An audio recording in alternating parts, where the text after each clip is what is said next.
নমস্কার বন্ধুরা, দেখো আজকে বানাবো পাকা আমের কেক।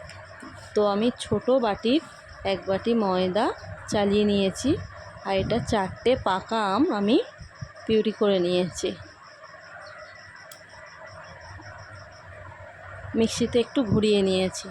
আর এদিকে দেখো সুজিটাও আমি মিক্সিতে ঘুরিয়ে রেখেছি।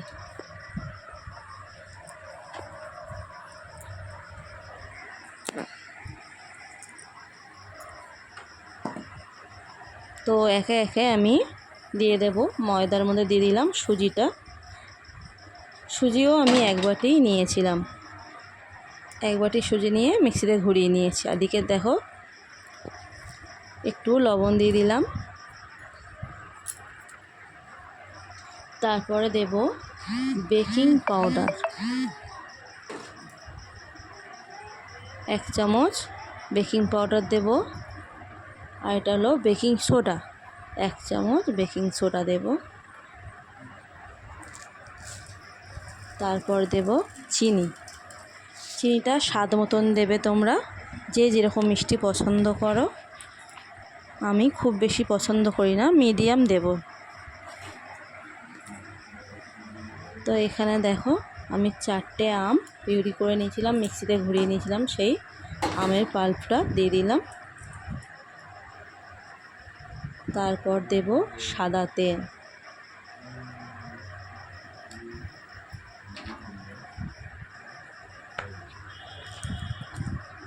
ভালো করে এটা ফাটিয়ে নিতে হবে, খুব ভালো করে ফাটাতে হবে। তারপরে দেখো আমি 1 কাপ দুধ দেব। দুধটা আমি ফুটিয়ে ঠান্ডা করে তারপর দেব। তো দুধ দিয়ে ভালো করে আবার এটাকে ফাটিয়ে নিতে হবে।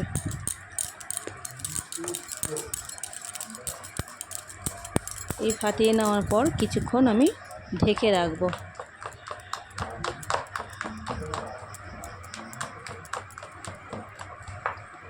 তারপর দেখো যেই বাটিতে বানাবো কেকটা, সেই বাটিতে আমি একটা সাদা কাগজ মাপ করে কেটে নিয়ে ভালো করে অয়েল ব্রাশ করে নিয়েছি।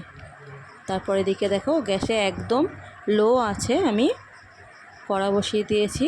তারপরে দেখো আমি কেকের মিশ্রণটা দিয়ে দিয়েছি, দিয়ে কাজু কিশমিশ দিয়ে সুন্দর করে সাজিয়ে নিয়েছি।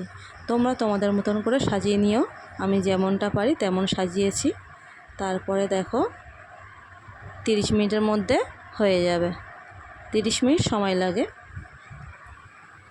তো আমার কেকটা দেখো আমি খুলে দেখলাম 30 মিনিট পরে রেডি হয়ে গেছে। একটা টুথপিক নিয়ে লাগিয়ে ঘিতে দেখবে, যদি দেখছো মিশ্রণটা গায়ে লেগে যাচ্ছে তাহলে কিছু সময় লাগবে, আর যদি দেখছো যে মিশ্রণটা গায়ে লাগছে না কাঠির, তাহলে ভাববে যে কেকটা আমার রেডি হয়ে গেছে। তো দেখো আমি কেক বার করে নিয়েছি।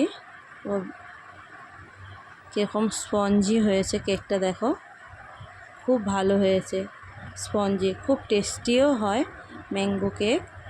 বাচ্চাদের টিফিনের জন্য একদম পারফেক্ট, বাচ্চা বড় সবারই ভালো লাগবে।